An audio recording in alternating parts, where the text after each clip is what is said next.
Okay. Good morning, everyone. My name is Sophia Jett. This is my PowerPoint presentation on Anthony Giddens, which is who I chose for the final theory paper. Okay. Anthony Giddens was born January 18th in 1938. He was born in Edmonton in North London.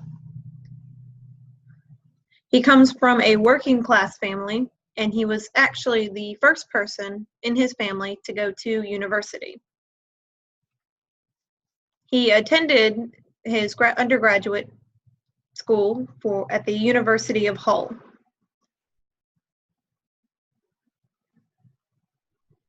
After that, he got his graduate degree from the London School of Economics and Political Science. For his doctorate, he went to King's College in Cambridge. And after earning his doctorate, he began teaching sociology at the University of Leicester until 1969, when he was granted a teaching position at King's College.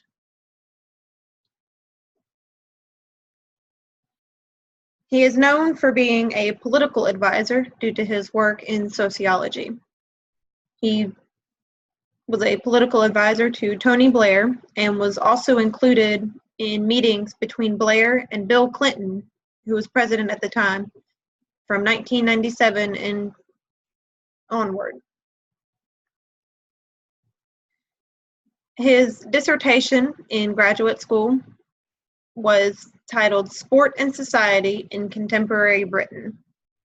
This was actually inspired by his support of his local football team, or soccer as we call it in America, of the Tottenham Hotspurs, which he remains a fan of to this day.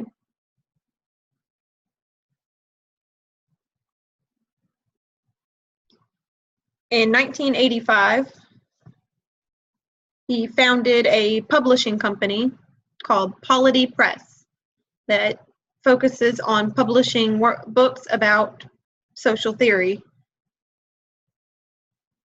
And it's actually not known for original works, but for providing translations of other works, as well as opinion pieces written by different people. An interesting fact about Dr. Giddens is in 2007, the Times Higher Education magazine published a list of the most referenced academic authors of topics in the humanities. Giddens made number 5 on that list, which is interesting because he's made it the list at a higher number than Sigmund Freud and Karl Marx. And he was also the second highest name on the list of sociologists that are still alive today. Due to his work in sociology, Giddens has been awarded several honors in his home country. He's been awarded a Life Fellow of King's College and a Professor Emeritus at the London School of Economics. He has also been awarded over a dozen honorary degrees from colleges around the world. In 2004, he was awarded a life peerage as Baron Giddens of Southgate.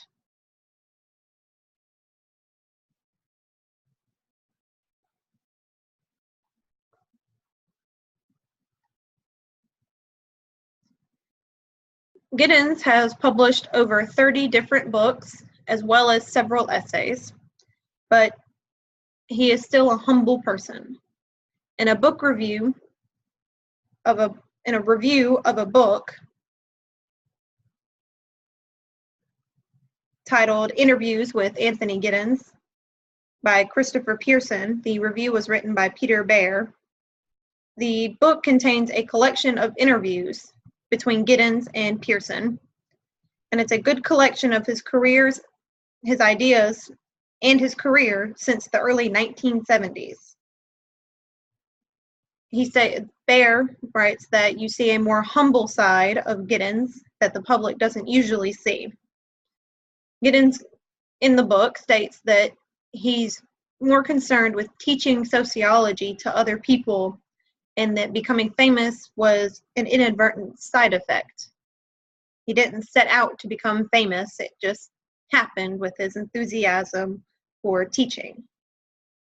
And actually, Baer shares a story of how he's interacted with Giddens before writing this book review.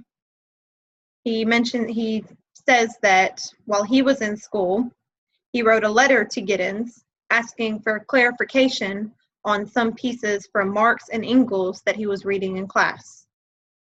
In response to this, Giddens sent back 2 pages of handwritten notes that included explanations as well as definitions to help Baer understand the works better.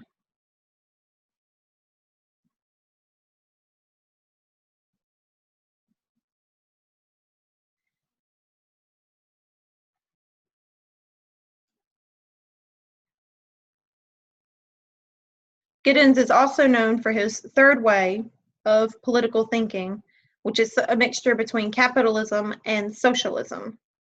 Steve Fuller wrote an article for the Canadian Journal of Study that details this new way of thinking in reference to Giddens.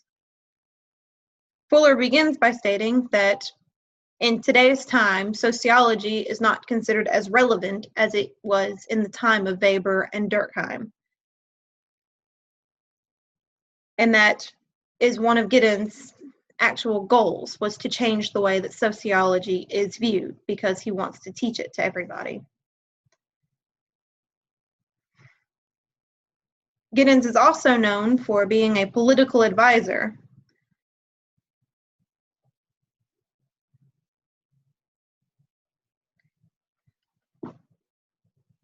As well as being known for writing more down to earth, which makes it easier for him to be understood by the typical college student that doesn't have to stop and look up what words are every couple of sentences. One thing that separates Giddens from other sociologists is that he does not rely on independent research. Instead, what he does is he takes different viewpoints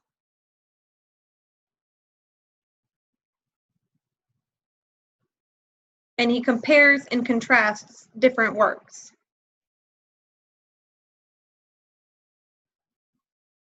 In one of his early books, titled Capitalism and Modern Society, an analysis of the writings of Marx, Durkheim, and Weber, it was published in 1971. One book review I found by Bridget Fowler was written in 1972, and she states that Giddens' book is more of a comparative analysis rather than a critical assessment of the works.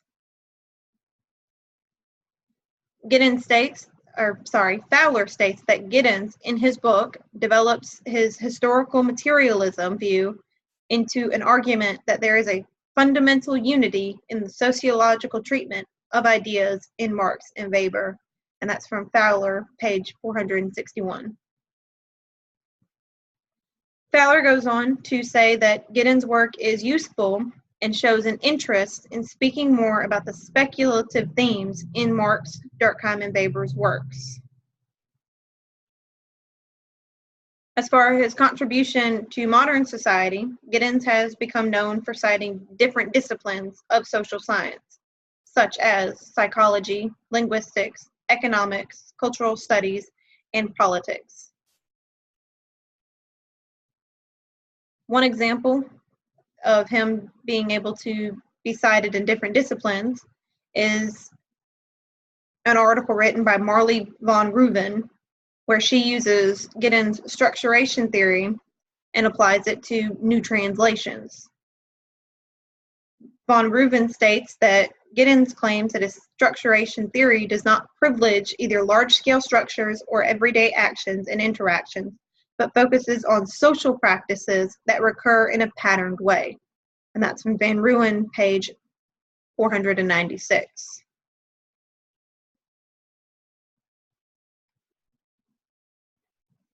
In the article that is included in the book by Lemaire, it's entitled Postmodernity or Radicalized Modernity.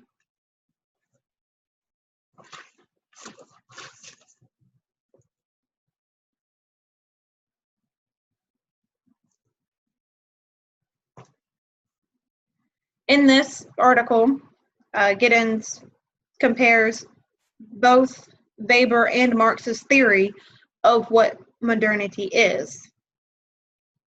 He begins with stating that there are two thoughts of what it is to live in a modern world that has been the focus of sociological literature in recent times. One thought comes from Weber, and it is a theory that humanity is trapped in a featureless cage of bureaucracy, of bureaucratic routine.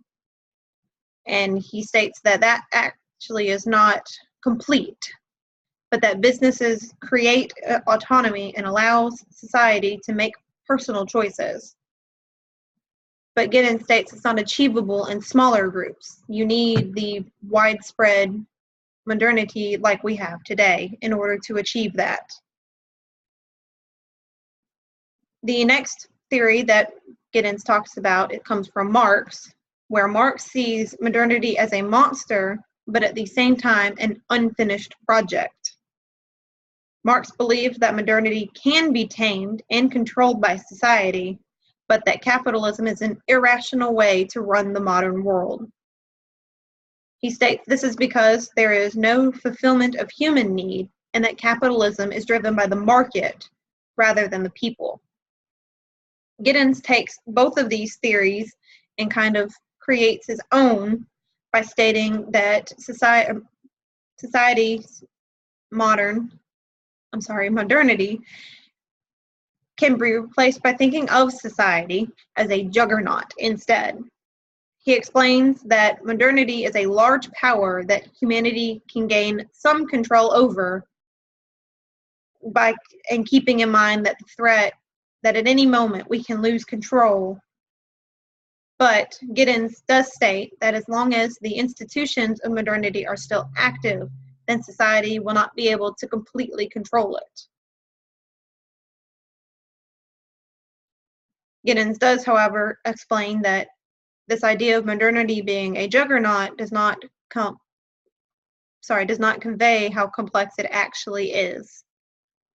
It is pushed and pulled in many different directions that depends on the social influences.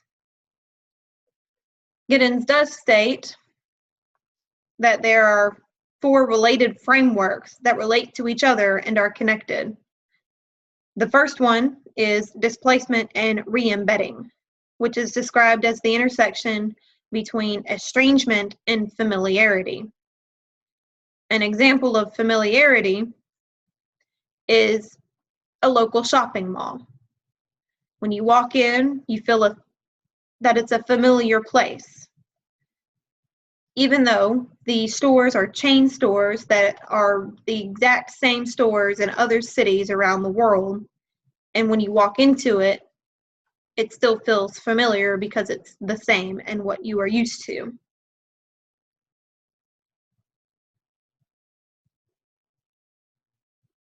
The re-embedding, according to Giddens, is a way that the social relations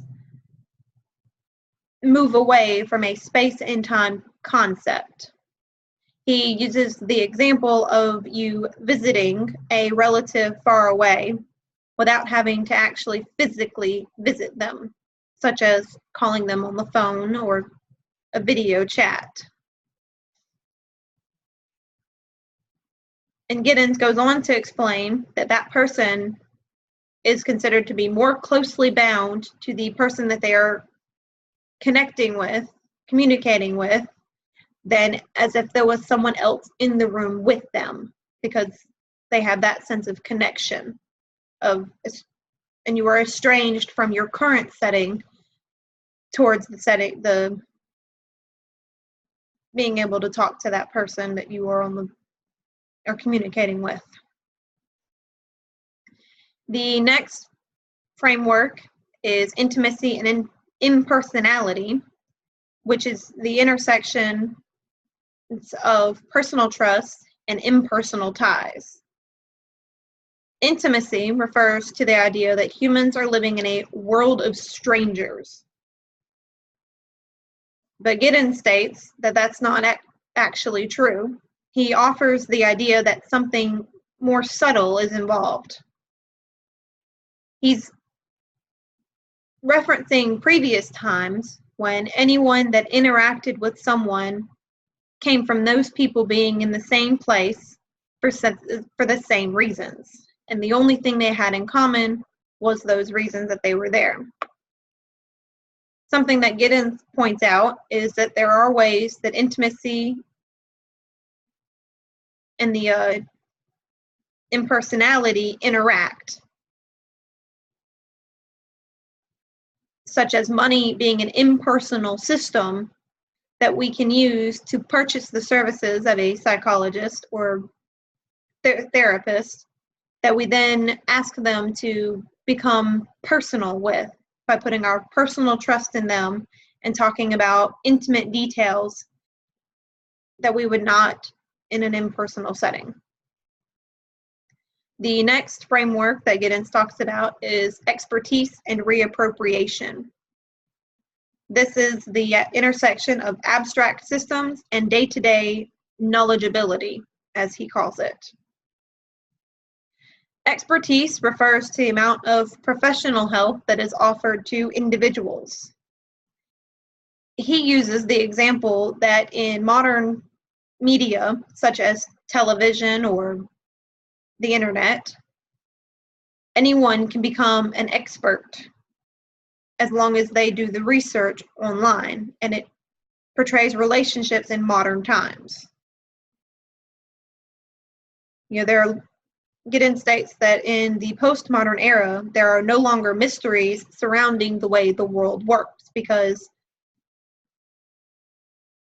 they can simply just look at what's portrayed in the media. Giddens, however, states that one can only know the modern world through their own experiences as individuals. This is what he refers to as local knowledge, such as when you flip a light switch. You know that when you flip the switch, the light bulb will turn on. But you do not have to know how electricity works in order to utilize that light bulb turning on. All you need to know is your day-to-day knowledge of light switches and doorknobs, and you don't have to understand the mechanical workings in order to use them. The last framework is privatism and engagement. As he describes as the intersection of pragmatic acceptance and activism. Giddens states that survival is something that is an inescapable issue and something that individuals must always be aware of, such as our own mortality. Many people, when confronted with their own mortality, have a sense of existential dread. In the article, Giddens refers to Kierkegaard's question of how do we avoid the dread of non-existence, considered not just as individual death, but as an existential void. Giddens states that this is possible by reassuring ourselves that the humanity and humans will continue as a species past the individual.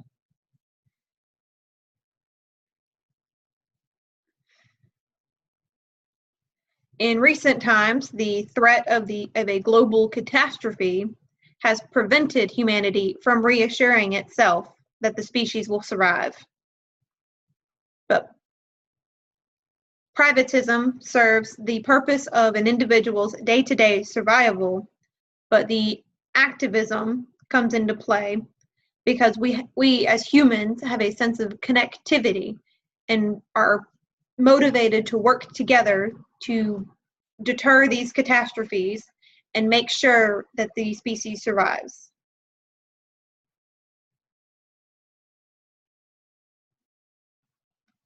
Giddens actually takes both Weber and Marx and states that We're not postmodern, but we are radicalized at the same time.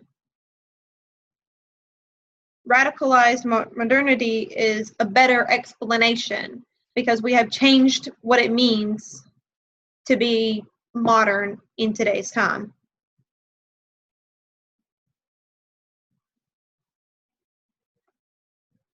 There is the argument that structure creates the individual, but at the same time, the individual creates the structure. This creates a social balance that must be maintained with individuals interacting with each other. One article that I read is entitled "Some Implications of Anthony Giddens' Works for a Theory of Social Self-Organization," written by Christian Fuchs. In this article, Fuchs appears to be in favor of Giddens' theories and reminds the reader that structuration theory states the rules of social interaction is determined by the way that people interact. Self-organization is that same thing. Society creates itself. When individuals are interacting with each other, there are certain rules that must be in place. These rules have been determined by the way that people have interacted in the past. And it's created a circle of actions. This causes individuals to monitor themselves when interacting with others because of the rules of society. To me, that seems a little redundant and kind of a circular type of thinking, because how can society create itself, but at the same time be the means that produces the rules that people follow? It seems like a smart aleck answer. Why do individuals act the way they do? Because they do. In conclusion, Dr. Anthony Giddens is considered one of the most prominent sociologists of our time, which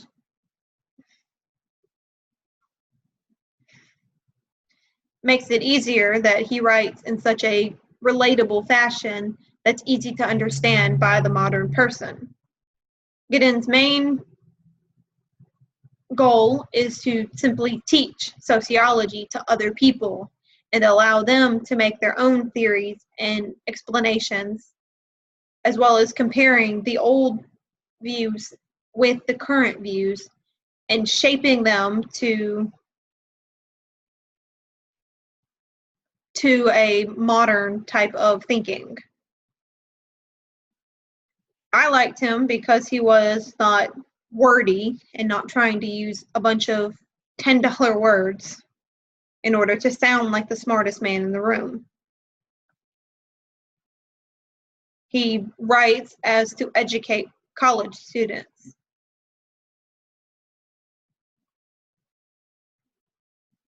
These are a list of my references that include the book reviews as well as the